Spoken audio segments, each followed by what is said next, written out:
Hey everybody, so excited. Oh my gosh, my name's Darin Leonardson, President and CEO of Transform Culinary Solutions. We're gonna be cooking. I always love cooking. So a lot of our customers are like, what are we gonna do with these 25% tariffs that are gonna hit different products that are coming into the United States? I think I can write recipes and menus that avoid that. Smoky Herb-Crusted Salmon with sweet corn puree and pickled cabbage slaw. One of the most important steps to avoiding the tariffs and the costs that are gonna hit your family, I think, is growing your own garden. We're going into my little garden set that I had. But look, there's even some cool stuff. Look at that lizard. You can get that thing live right now. So that's good. He's like getting all the bugs and the things that are in my garden. There's about 100 varieties of vegetables and herbs. And then here, we're coming out to harvest some fresh herbs. These are chives. Love these for garnish. So I'm going to snip them. So this is opal basil. So when you clip it, you want to clip right below where it breaks in two. And then from there, it's going to grow two more. So you really will multiply so much as you trim. And this is really good because the more you trim, the more the herbs will grow and you'll get more. So harvesting is good. So this is lemon basil. Right here, you can see looks a little bit different, but it actually has like a lemon citrus note to the basil, but still has the basil taste. Then there's Thai basil, which is an amazing basil that's very fragrant and it has spiciness to it. And then this is fresh dill. So dill, amazing little garnish, and it should go really well with salmon. So we're going to trip some of that. And then this is a very unique thing. This is pineapple sage. So you can actually see the difference of real sage right here. So notice the little frostiness on the leaves. So it does have a little bit of pineapple citrus flavor to it. So we'll just trim a little bit of that. And then over here, we've got, so this is actually chervil. Now notice too, like this farm, Blue Label Farms, this is a local farm in Texas. So I always want to try to get my stuff local because it's going to grow a little bit better. So I'm going to harvest some of the chervil, but look at the difference of what chervil looks like compared to parsley. This is Italian parsley. The size of the leaves, completely different. So we've got our herbs and we're ready to go back and start cooking. Let's grow gardens, people. It's not that hard. Every grocery store has fresh herbs, maybe a few little tomatoes. What I recommend to people is what's expensive at the grocery store? Fresh herbs. Those little containers, now I've seen them as high as $3.99 for a tiny little bunch.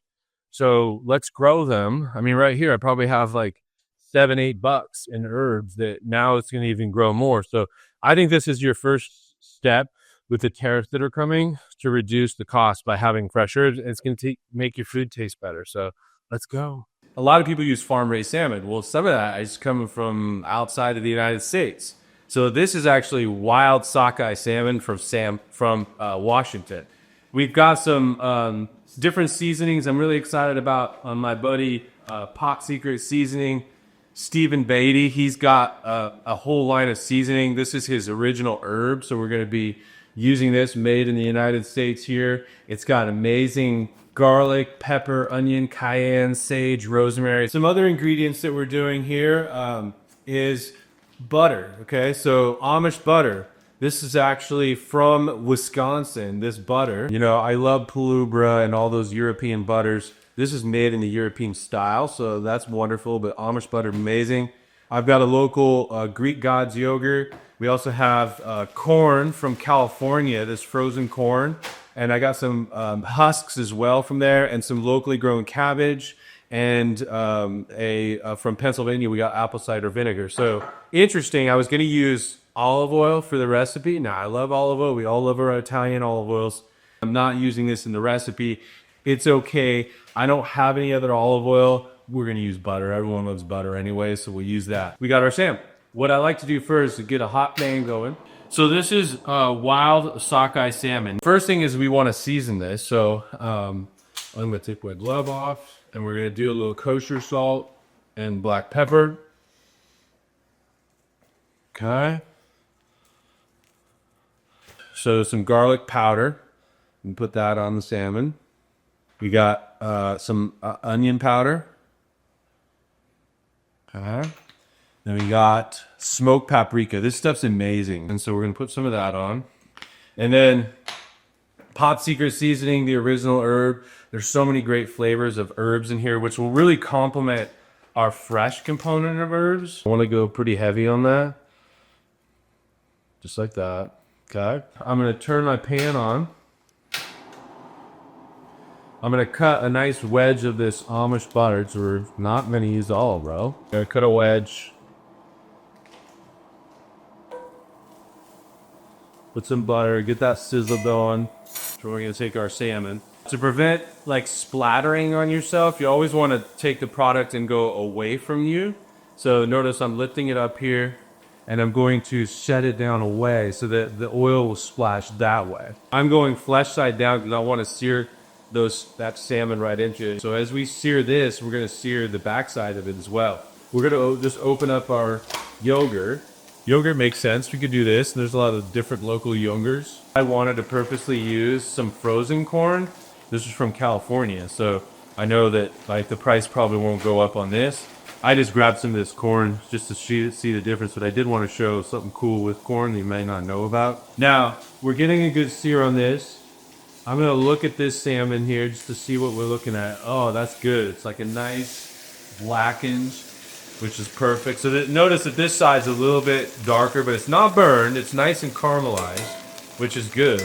And then I'm gonna turn the heat down. So this is gonna continue to cook, which is great, but we're gonna use the pan actually to finish cooking the corn because there's so much flavor in there and that's what we want. And then I'm gonna finish this in the oven. Look at that salmon, that skin bubbling, right? That's good. Let me go back to this corn. Put a little paper towel on, and when you shave it, you're gonna shave down, and it does help so that the corn kernels don't bounce off the plate. Like, okay, maybe we lost a couple, right? But we're not losing as many as if we didn't do this. This will go right into here, right? So we're gonna just add that directly into it. There's a lot of flavor in this. This is where the juice of the corn is. So you can take the back of your knife and you scrape down like this on the excess, and this will help thicken your corn, add a lot of flavor to this. And then if you want to take it a step further, you could see, look at that that is great stuff right there. So you just put that in there. That's gonna taste so good to help with our creamed corn. We gotta do our cabbage next. Okay. Oh, there's one. I was looking for that bowl. So then we're gonna cut a little wedge from this cabbage, a green one too. So I'm gonna cut this. If you're ever wondering like how you hold a knife too, you hold it like you're shaking somebody's hand. So not like this, right? You hold it like you're shaking someone's hand like this. So pointer on this side and thumb on this side, and you get really good stability. Whereas if you're holding like this, it's really flimsy and you could cut yourself on that. I'm gonna stir it around. I wanna get some caramelization on that, right? And I don't need to season it because it's got all the flavor from that salmon. So you always want to, if you can do two things out of the same pan, that's great, because then you're getting all that flavor into the corn, which is exactly what we want. And then back to the julienne, and then I use my fingertips, the knuckle part, as a guide, so I always know where the blade shaft is. And I'm gonna do the same thing with the cabbage. Cut that little part off right there. And now, what I love about this is the color, right? This is like just beautiful. We've got our fresh herbs, right? Because we're gonna add some of that. So let's see what we got here. We're definitely gonna put the chervil, the dill. I'm gonna pull the basil leaves off. We got the lemon basil. We got the cilantro. We got the Thai basil going in. So as much of that as you can get in there, that's good. And now let's look at our corn. So we're getting good. Apple cider vinegar, 1/4 of a cup. So I'm putting the apple cider vinegar in. And that's really a great addition into any slaw. It's saying maple syrup, right? So like we talked about, so as long as it's Vermont maple syrup. So let me go see what I got over here. You know what? Kid used it. However, I've got some date syrup. You know, I think what this does do is tell you about how to be flexible, right? So I want to make sure, because it's California date syrup.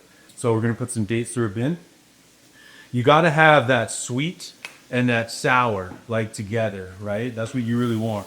Now, let's make sure our salmon is, I don't want to like overcook it. You can still see that red side? It's starting to cook on the top there. We wanted to make sure that's like cooked through. So now, normally you would put cream in this, but this is a yogurt. Okay, so we're gonna put this yogurt in. This is a full traditional Greek style yogurt made here in the States. So we're gonna put some of the yogurt in. It's got that nice zing to it as well. So, you know, why not put some more Amish butter in there?